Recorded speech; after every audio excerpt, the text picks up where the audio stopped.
जी हाँ, नमस्कार दोस्तों। आप देख रहे हैं फाइनल पोस्ट और मैं हूं प्यून।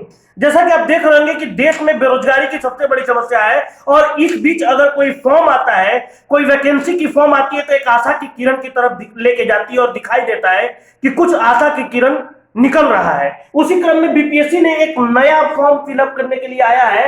बीपीएससी एक अलग नगर विकास एवं आवास विभाग बिहार सरकार अंतर्गत सहायक नगर योजना टाउन प्लानिंग ऑफिसर के पर्यवेक्षक के रूप में 107 पद की रिक्तियां लेकर आया है बीपीएससी, जिसके आवेदन की प्रारंभ करने की तिथि 15 मार्च से लेकर और आवेदन भरने की अंतिम तिथि 6 अप्रैल तक है। जी हाँ दोस्तों, आप सही देख रहे हैं। ये जो लेटर है वो विज्ञापन संख्या 3/2022 बिहार लोक सेवा आयोग की तरफ से जारी किया गया है, जिसमें 107 टाउन प्लानिंग इंस्पेक्टर या पर्यवेक्षक, जिसको कहते हैं टाउन प्लानिंग पर्यवेक्षक के रूप में 107 पदों पे भर्ती लेके आया है बीपीएससी। जिसकी अब बात करते हैं कि सबसे पहले भर्ती तो आ जाता है, लेकिन उसमें शैक्षणिक योग्यता क्या है, उसमें सीटों की संख्या कितनी है, कितनी आरक्षित और कितनी अनारक्षित है।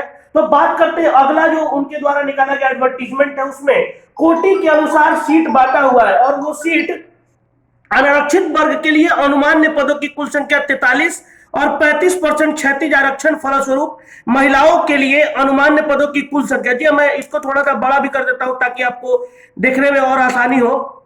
देखिए, देख सकते हैं आप इसको किस तरीके से ये सीट की बंटवारा की गई है, जिसमें 2 सीट आप जो देख रहे हैं वो 2 सीट उनके लिए है जो व्यक्ति स्वतंत्रता सेनानी उत्तराधिकारी का जो वो लेके आता है। स्वतंत्रता सेनानी उत्तराधिकारी के लिए स्वतंत्रता सेनानी उत्तराधिकारी का जो पेंशन लाता है उसकी।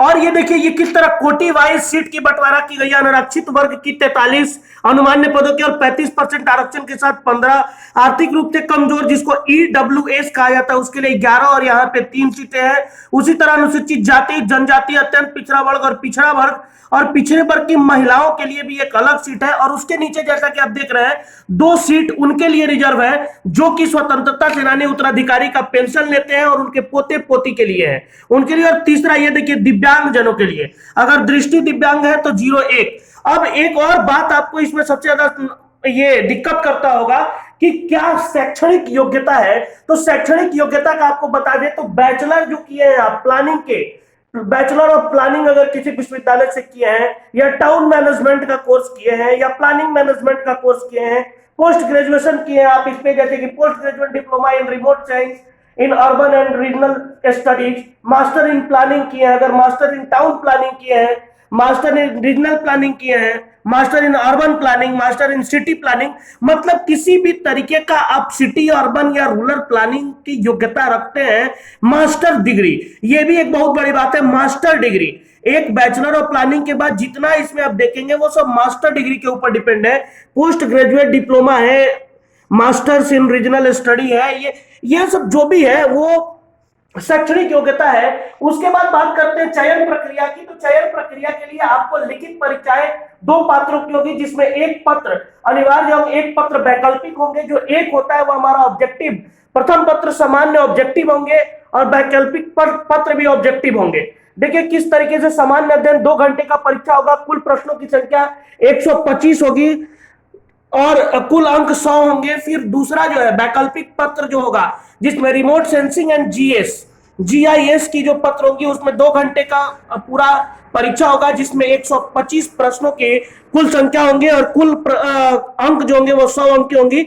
एक और परीक्षा होगा वैकल्पिक में ही प्लानिंग का जो 2 घंटे का होगा, 125 प्रश्न की संख्या होंगी और 100 अंक होंगे। अब एक और बात करते हैं आरक्षण की। तो आरक्षण में एक कोड का जो फॉर्म भरने के सबसे ज्यादा ध्यान रखा जाता है वो कोड का है। अनुसूचित जाति अनुसूचित जनजाति का क्या कोड होगा आप इस पे देख लीजिए और भर दीजिए। तो हाँ दोस्तों, इसी तरीके के और भी कोई वैकेंसी या नई जो सरकार के द्वारा नया कोई फॉर्म या नई रिक्तियां बताई जा रही है उसके ऊपर मैं बार बार आपको ये सबसे पहला मैं आपको आपके तक उसकी नोटिस को पहुंचाता रहूंगा। और ऑथेंटिक नोटिस, इस बात का ध्यान रखिए कि यूट्यूब और यूट्यूबर लोग क्या करते हैं कि बहुत सारे फर्जी नोटिस और फर्जी पदों के भर्ती के लिए कुछ नोटिस जो अपने से एडिट करके लगा देते हैं, वो नहीं, ऑथेंटिक जो डायरेक्ट आप देखिएगा कि ये बीपीएससी के वेबसाइट से है, बीपीएससी के वेबसाइट से मैं डायरेक्ट ये ऑथेंटिक नोटिस आपको दे रहा हूं। और ये ऑथेंटिक नोटिस देखिए, आप देख सकते हैं कि बिहार लोक सेवा आयोग के विज्ञापन संख्या 3 और 2022 के थ्रू आया है। तो इस तरीके के और भी अगर कोई रिक्तियां आता है तो मैं आपको बताता रहूंगा और आप पर तक सबसे पहले लेकर आता रहूंगा। तो देखते रहिए फाइनल पोस्ट। अगर हमारे यूट्यूब पे नए हैं तो लाइक सब्सक्राइब करें, शेयर भी करें, ताकि आपके दोस्तों तक ये खबर जल्दी से जल्दी पहुंचे और भ्रामक खबर से वो बचे। और बेल आइकन जो है, घंटी वाली आकृति, वो जरूर दबाएं, ताकि आपको सबसे पहले ये न्यूज मिल सके और कोई इस तरीके का भर्ती जो है वो आपको पता चल सके। तो बने रहिए फाइनल पोस्ट पे। हमें दीजिए इजाजत। धन्यवाद।